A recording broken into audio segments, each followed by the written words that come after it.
बिहार में डोमिसाइल लागू हुआ है, लेकिन अभी भी डोमिसाइल को लेकर के कंफ्यूजन इस बात का है कि हम बिहार के मूल निवासी हैं, लेकिन बिहार के बाहर से मैट्रिक अथवा इंटर किए हैं, तो क्या डोमिसाइल का लाभ हमको नहीं मिलने वाला है? इसी बात को इस वीडियो में समझना है। एक बात और समझना है कि हम बिहार के बाहर के दूसरे राज्य के छात्र हैं, लेकिन बिहार से मैट्रिक अथवा इंटर किए हैं, तो क्या बिहार के डोमिसाइल में हमारा भी कुछ योगदान होगा? इन दोनों बातों को समझते हैं। आप देख रहे हैं कि हमारा थंबनेल है और इस चीज को समझना है। मान लीजिए कि टोटल 100 सीट पर बातें चल रही है। पहले से भी ये था कि 50% रिजर्वेशन पहले से ये लागू था और 10% ईडब्ल्यूएस का, यानी कि टोटल सीट में 60% बिहार में पहले से डोमिसाइल यहां पर था और 40% यूआर कैटेगरी बिहार के मेल फीमेल और अदर स्टेट के भी जो मेल फीमेल थे इसी पर फाइट करते थे। अब सारा बदलाव यहीं पर हुआ है डोमिसाइल लागू होने के बाद। इस 40% को दो भागों में पहले आप देख लीजिए, 35% स्पेशल महिलाओं को रिजर्वेशन का लाभ दिया गया, यानी 40 का 35% 14 हो गया, बचा इधर 26 यानी 65%।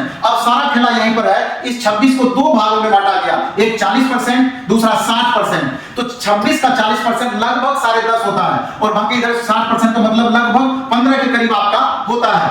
15 कहिए, 15.5 कहिए, इसी के करीब होता है। तो सरकार ये क्या की कि इस 40% यानी 10.5 100 में 10.5 सीट को ऐसा बना दी कि अगर बिहार के निवासी हैं, बिहार के बाहर से मैट्रिक अथवा इंटर किए हैं, तो ये 10.5 सीट जो होता है 40%, इस पर आपका अधिकार नहीं बनता है। बाकी सारे सीट जितने बच रहे हैं टोटल पे आपका राइट बना हुआ रहेगा। और बिहार का अगर बाहर के निवासी हैं लेकिन बिहार से मैट्रिक अथवा इंटर किए हैं, तो ये 10.5 सीट ऐड हो जाएगा और ये 15 सीट तो पहले से आपका ऐड है, यानी 25% सीट पर लगभग आप दावेदारी अपना कर सकते हैं। यानी इसको अगर शॉर्ट में कहा जाए तो बिहार के मूल निवासी हैं, बिहार के बाहर से मैट्रिक अथवा इंटर किए हैं, तो लगभग 90% सीट पर आप फाइट कर रहे हैं, लगभग 90% यानी 89.5% के लगभग, और सिर्फ 10% सीट या 10.5% सीट पर आप फाइट नहीं कर रहे हैं। तो मेरे ख्याल से ये बात आपको समझ में आ गई होगी। थोड़ा सा भी आपको कंफ्यूजन में नहीं रहना है, सिर्फ मामला यही 40% यानी 10.5 सीट का है, 26 का 40% का। धन्यवाद।